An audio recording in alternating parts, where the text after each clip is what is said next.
இருக்கீங்களா, சாப்பிட்டீங்களா, வாங்க உட்காருங்க அப்படிங்கிற அந்த பண்பு இன்றைக்கும் அந்த பாஷை மாறாமல் திரைப்படங்களில் வந்து அவர் கதாபாத்திரத்துக்கு தகுந்த மாதிரி அழகாக நடிக்கிறாரு. அவருடைய நிஜ வாழ்க்கையில் அவர் ஒரு ஒரு பக்கா கோயம்புத்தூர்காரராக அவர் இருப்பார். அவங்க வீட்டுக்குள்ளே போனால் அவங்க எல்லாருமே பேசுகிற பேச்சுக்கள் எல்லாம் பார்த்தோம்னா நம்ம கோயம்புத்தூர் இருக்கிற மாதிரி ஒரு ஃபீலிங் உருவாக்கும். அவர்கிட்ட அப்படித்தான் அவர், அதாவது வலது கை கொடுப்பதை இடது கை அறியா அப்படிங்கிற மாதிரி இது வரைக்கும் கஷ்டம்னு யார் போனாலும் சரி அவங்க எல்லாருக்குமே யோசிக்காமல் உதவக்கூடிய மிகப்பெரிய ஒரு தன்மையுடைய ஒரு மனிதர். நானே நிறைய வாட்டி அவர்கிட்ட உதவி வாங்கியிருக்கேன் என்னுடைய பசங்களுடைய படிப்பு செலவுக்காக. இது எனக்கு ஒன்றும் வெக்கமெல்லாம் கிடையாது, நண்பர்கிட்ட தான் வாங்கியிருக்கிறேன். அவர் வந்து இது சொன்னால் கூட திட்டுவார், அதெல்லாம் ஏங்க டிவியில் சொல்கிறீங்கன்னு கேட்பார். இல்லைன்னா ஒரு மனிதனுடைய குணங்களை வந்து நம்ம சொல்லி ஆக வேண்டிய இடம் இருந்தால் அங்கே சொல்லித்தான் ஆகணும்.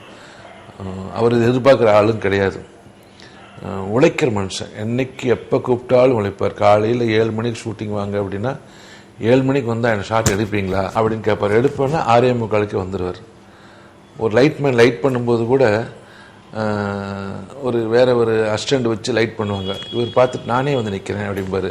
இல்லைங்க நீங்கள் ஹீரோ நீங்கள் வேண்டாம் உட்காருங்கன்னா அவர் ரொம்ப தலைவா நம்ம ரொம்ப ஹைட் ஜாஸ்தி, நம்ம ஹைட்டுக்கு இங்கே லைட்மேன் யாரும் இருக்க மாட்டாங்க, நானே நிற்கிறேன், சம்பளம் வாங்குறேன்ல என்ன தப்பு இல்லை அப்படின்னு சொல்லுவார். நடிகர்லாம் சம்பளம் வாங்கிட்டு கேரவனில் போய் உட்காந்துக்குவாங்க, லைட்டிங்கெல்லாம் வரமாட்டாங்க. வாங்குற காசுக்கு உழைக்கணும்னு நினைக்கிற மிகப்பெரிய ஒரு ஆள். நிஜமாகவும் உயர்ந்த மனிதன், கேரக்டராகவும் உயர்ந்த மனிதன் வந்து சத்யராஜ். அவர் கூட நிறைய படங்கள் நான் அண்ணா நகர் முதல் டைரக்ட் பண்ணேன், ரசிகன் ஒரு சிக்கர் டைரக்ட் பண்ணேன். அவர் அப்படித்தான் டைரக்டருக்கு உண்டான மரியாதை கொடுப்பாரு. நட்பாக உதவி இயக்குனராக நாங்கள் ஒன்றா வேலை செஞ்சதுனால இப்படி பண்ணலாமா அப்படி பண்ணலாமா அப்படிங்கிற நிறைய விஷயம் சஜஷன்லாம் சொல்லுவார். நல்ல விஷயங்களை எடுத்துக்குவோம், அது நம்ம எடுத்துக்கிட்டால் ரொம்ப சந்தோஷப்படுவார். அப்போ நிறைய விதவிதமான கதாபாத்திரங்கள் நடித்து பெரியாருங்கிற ஒரு படம் அவர் நடிக்கும்போது ஞானராஜசேகரன் ஏற்கனவே நான் பாரதியாருங்கிற படத்துலையும் கூட அவருடைய டைரக்ஷனில் பாரதியாருடைய கதை எடுக்கும்போது நான் நடிச்சிருக்கிறேன். ஒரு கான்ஸ்டபிளாக பாரதியாரை தேடி பாண்டிச்சேரியில் தேடி போகிற கதாபாத்திரத்தில் நடித்தேன். அதை ஞாபகம் வச்சு நான் அவர்கிட்ட சொன்னேன், சார் இந்த பெரியார் படத்தில் நடிக்கணும், எனக்கு ஏதாவது ஒரு சின்ன வேஷம் கொடுங்கன்னு கேட்டேன். கேட்டப்போ அந்த பெரியார் ஒரு அச்சகம் நடத்தியிருப்பார். அந்த அச்சகத்தில் தான் கருணாநிதி, அறிஞர் அண்ணா இவங்கெல்லாம் வந்து வேலை செய்வாங்க. அவருடைய நண்பராக அந்த அச்சகத்தில் அவர் கூட இருந்து இருக்கிற மாதிரி ஒரு காட்சியை அதில் என்னை நடிக்க வச்சார். அது எனக்கு ஒரு பெரியாருடைய வாழ்க்கையில் நானும் இருந்த மாதிரி எனக்கு ஒரு மிகப்பெரிய மகிழ்ச்சி உண்டாக்குன படம். சத்யராஜ் கூட பழகுனதில், சத்யராஜ் வச்சு இயக்குனதில், சத்யராஜுக்கு நிறைய படம் நடித்ததில் எனக்கு ஒரு சந்தோஷமும் பெருமையும் சேர்த்து கொடுத்த படம் திரு ஞானராஜசேகரனின் பெரியார் அப்படிங்கிற ஒரு படம். என்னுடைய படங்களில் நடித்த இன்னொரு அற்புதமான ஒரு மனிதர் வந்து திரு பிரபு அவர்கள். நடிகர் திரு சிவாஜி கணேசனுடைய மகன், அவருடைய கலை வாரிசு. அவர் ஒரு ஒரு ஒரு குழந்தை மாதிரி. அவரை பற்றி நிறைய சொல்லலாம். அதாவது புரட்சித் தலைவர் எம்ஜிஆருக்கு உண்டான குணமெல்லாம் அவர்கிட்ட நிறையா இருக்குது. நான் வந்து வாழ்க்கையில் வந்து எம்ஜிஆர் அவர்களை வந்து நிறைய தடவை பார்த்துருக்கிறேன். ஆனால் அவரோட பேசுகிறதுக்கோ பழகிறதுக்கோ எனக்கு சந்தர்ப்பம் கிடைச்சது கிடையாது. ஆனால் கேள்விப்பட்டிருக்கிறேன், வீட்டுக்கு யார் வந்தாலும் முதல்ல சாப்பிடுங்க அப்படின்னு சொல்லி சாப்பிட வச்சு அதுக்கப்புறம் தான் மற்ற விஷயங்களை பார்ப்பார் அப்படின்ட்டு.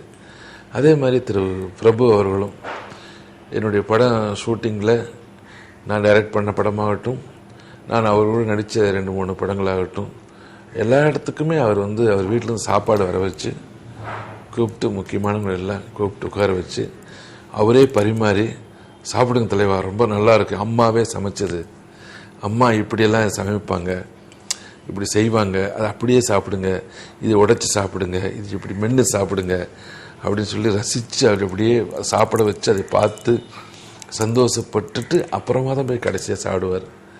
அப்படி ஒரு அற்புதமான ஒரு மனிதர். அந்த மாதிரி ஒரு மனுஷரெல்லாம் சினிமாவில் பார்க்குறது ரொம்ப கஷ்டம்.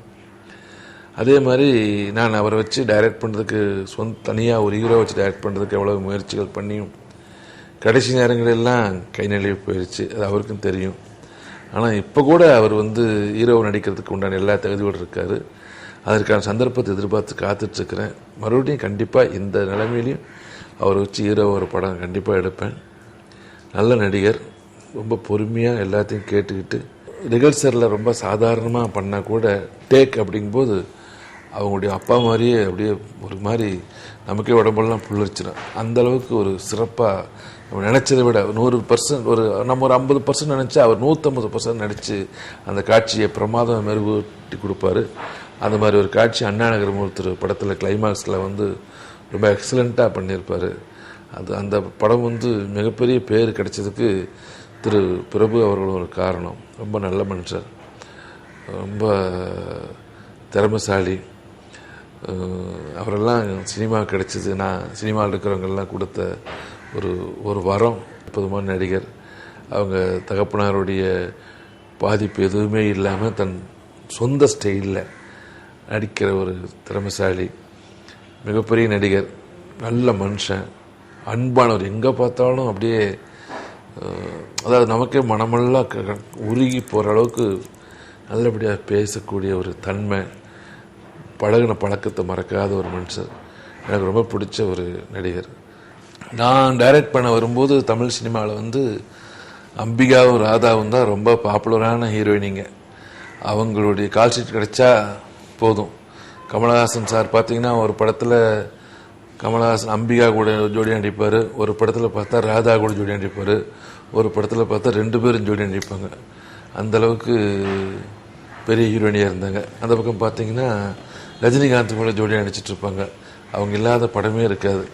அப்பேற்பட்ட சூழ்நிலையில் தான் நான் அந்த அண்ணா நகர் முதல் தெரு, அதுக்கு முன்னாடி ரசிகன் ஒரு படம், அவ்வளோ பீக்லேயும் நான் அம்பியாவை போய் மீட் பண்ணி பார்த்து இந்த மாதிரி ஒரு கதை நீங்கள் பண்ணணும் அப்படின்னு சொல்லி நான் அவங்கள்ட்ட கதையை சொன்னேன். கதையை கேட்டுட்டு அவங்க சொன்னாங்க, ரொம்ப நல்லாயிருக்கு, நான் கண்டிப்பாக இந்த படத்தை நடிக்கிறேன், ஆனால் நான் பிஸியாக இருக்கிறேன், கொஞ்சம் எனக்காக அட்ஜஸ்ட் பண்ணி நீங்கள் வச்சுக்க முடியுமா அந்த கால் ஷீட்டெல்லாம் அப்படின்னா. ஓகே, நீங்கள் நடித்தா தான் அந்த படம் நல்லா வரும், அதனால் நான் அட்ஜஸ்ட் பண்ணிக்கிறேன்னு சொன்னேன். ஒரு ஷெட்யூல் ஒரு 6 நாள் கொடுத்தாங்க. அது என்னுடைய அதிர்ஷ்டம்னு தெரியல. அதுக்கப்புறம் அவங்க கொஞ்சம் ஈஸியாக எனக்கு சில படங்கள் அவங்களுடைய ஷூட்டிங் ப்ராப்ளம், அதனால் எனக்கு தொடர்ந்து கால் ஷீட் கொடுத்து அந்த படத்தை நடித்து கொடுத்தாங்க. அந்த படம் ஒரு மியூசிக்கல் ஹிட்டு. நிறையா அந்த படத்தில் ரவீந்திரன் சொல்லி ஒரு மலையாளத்திலேருந்து ஒரு மியூசிக் டைரக்டர் கூப்பிட்டு நடிக்க வச்சேன், ரசிகன் ஒரு ரசிகை. அந்த படத்தில் ஜெயசுதாஸ் ஒரு பாட்டு பாடியிருப்பார்.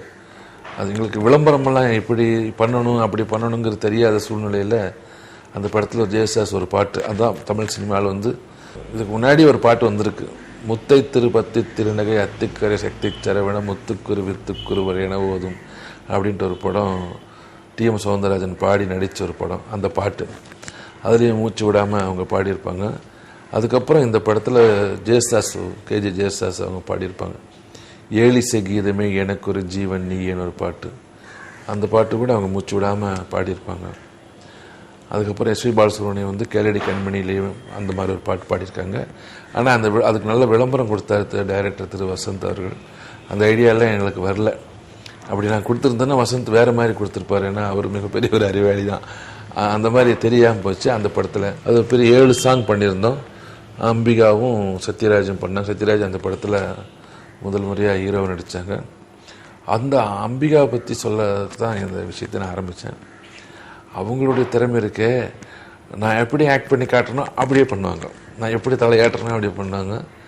ரொம்ப ஒரு அப்சர்வேஷன் ரொம்ப ஜாஸ்தி. அது ரெண்டாவது தமிழ் சினிமாவில் பானுமதினு ஒரு நடிகைக்கு அப்புறம் கதை எழுதக்கூடிய ஒரே ஒரு நடிகை அவங்க தான். அவங்க அந்த நடிச்சிட்டு இருக்கும்போதே மலையாளத்தில் நிறைய வார பத்திரிகைகள் நிறைய கதைகள் எழுதிட்டு இருந்தாங்க, சிறுகதைகள். எனக்கு மலையாளம் ஓரளவுக்கு படிக்க தெரியும். ஒரு சிறுகதை படிக்கிற அளவுக்கு நான் பெரிய இது கிடையாது, சும்மா அந்த பெருசாக டைட்டில், இப்போ சினிமா பட போஸ்டர்லாம் படிப்பேன். இப்போ நான் தான் ஒரு தடவை அம்பியாட்ட சொன்னேன், உங்கள் பேர் போட்டு ஒரு மலையாளத்தில் ஒரு கதை வந்திருக்கு, கேட்டால் நீங்கள் தான் சொல்லிக்கலாம் அப்படின்னு நான் சொன்னேன். நான் சொல்லிக்கிறதா, நான் தான் அந்த கதையை எழுதினேன் அப்படின்னாங்க. அப்போ தான் எனக்கு தெரியும். அப்போ தான் சொன்னாங்க, அவங்க நிறைய கதை எழுதியிருக்கிறேன் அப்படிங்கிற மாதிரி. ஸோ அந்தளவுக்கு கதை அறிவு இருக்கிற ஒரே காரணத்தினால தான் எல்லா கேரக்டரையும், என்னை பொறுத்த வரைக்கும் ராதா அழகானவங்க தான், ஆனால் அம்பிகா அளவுக்கு அவங்க திறமைசாலி எல்லாம் கிடையாது.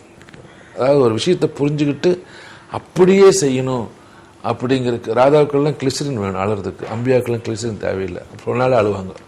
அவ்வளோ அற்புதமாக நடிப்பாங்க, ரொம்ப திறமையாக நடிகை. ஆனால் 2 பேருமே கஷ்டப்பட்டாங்க. நான் வந்து இவங்க பெஸ்ட்டு அவங்க பெஸ்ட் சொல்ல, அக்கா தான், தங்கச்சி தான், அது தெரிஞ்ச விஷயம். ஆனால் 2 பேருடைய திறமையை விட அக்கா அம்பியாவுக்கு வந்து அற்புதமான திறமை இருக்குது. ராதாவுக்கு வந்து நல்ல அழகு, அது கொஞ்சம் ரொம்ப ப்ளஸ்ஸாக இருந்தது. அம்பியா வந்து சின்ன சின்ன படங்களில் சின்ன சின்ன டைரக்டர்கள் நடித்து பெரிய டைரக்டராக வந்தாங்க. ராதா வந்து எடுத்தோடனே மிகப்பெரிய ஒரு டைரக்டர் பாரதி ராஜா மூலம் அறிமுகப்பட்டதுனால பழிச்சுட்டாங்க. உடனே அவங்களுக்கு ஈக்குவலாக வந்துட்டாங்க. ஸோ ராதாவும் அண்ணா நகர் மூத்தல் நடிக்கும்போது எனக்கு எந்த கஷ்டமே குடிக்கல. அந்த படத்தை நான் வந்து ராதாவை வந்து பார்த்தனா, பேசுனா, பழகுனா அப்படிங்கிறதே எனக்கு ஞாபகம் இல்லை. அந்தளவுக்கு ஒரு சிரமமே எனக்கு கொடுக்காம அப்படியே சொன்னதை கேட்டுக்கிட்டு நடித்து கொடுத்துட்டு எந்த ஒரு ப்ராப்ளமும் இல்லாமல் போன ஒரு நடிகை, ஒரு அற்புதமான நடிகை. இப்போ வந்து டைரக்டர்களுடைய 40வது ஆண்டு விழா நாங்கள் கொண்டாடினோம். அப்போ வந்திருந்தாங்க, எனக்கு முன்னாடி தான் உட்காந்துருந்தாங்க. ஆனால் நான் அவங்கள்ட்ட பேசலை.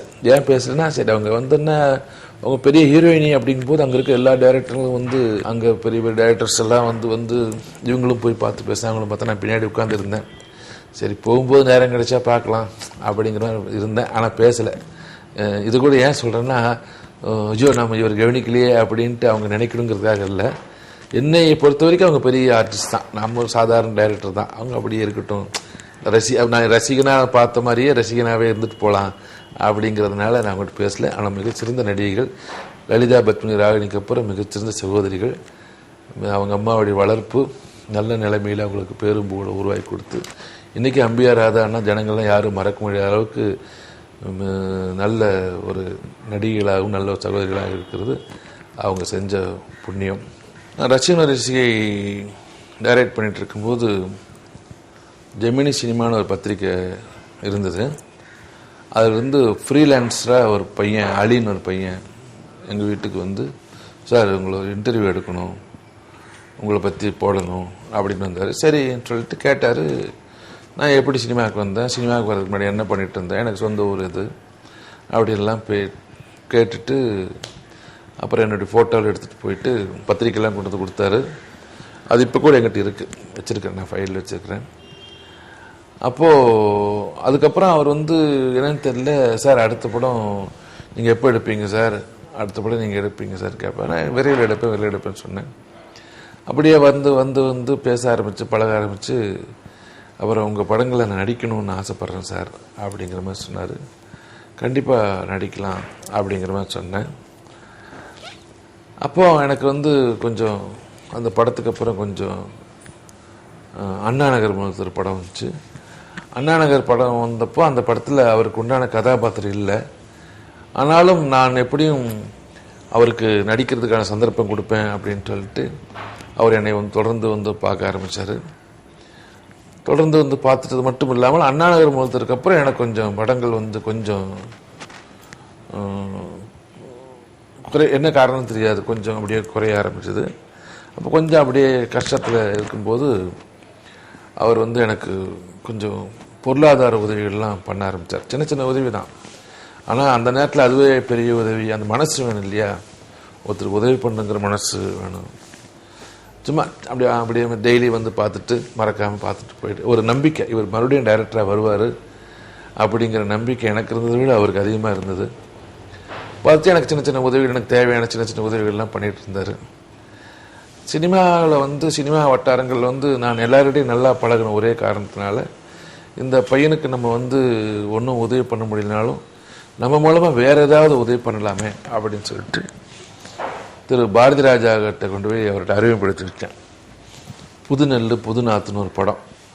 அந்த படத்தில் இவரை பார்த்துட்டு, இந்த படத்தில் வர்ற வில்லனுக்கு நான் உனக்கு உபயோகப்படுத்திக்கிறேன் அப்படின்னு சொன்னார். சரிங்க அப்படின்ட்டு இவருக்கு ஒரு சந்தோஷம். ஒரு வாரத்தில் வந்து பார்த்தோம்னா அந்த வில்லன் கேரக்டருக்கு நெப்போலியன் அவங்கள நடிக்க வச்சாங்க. நெப்போலியன் நல்ல நண்பர் தான் எனக்கு.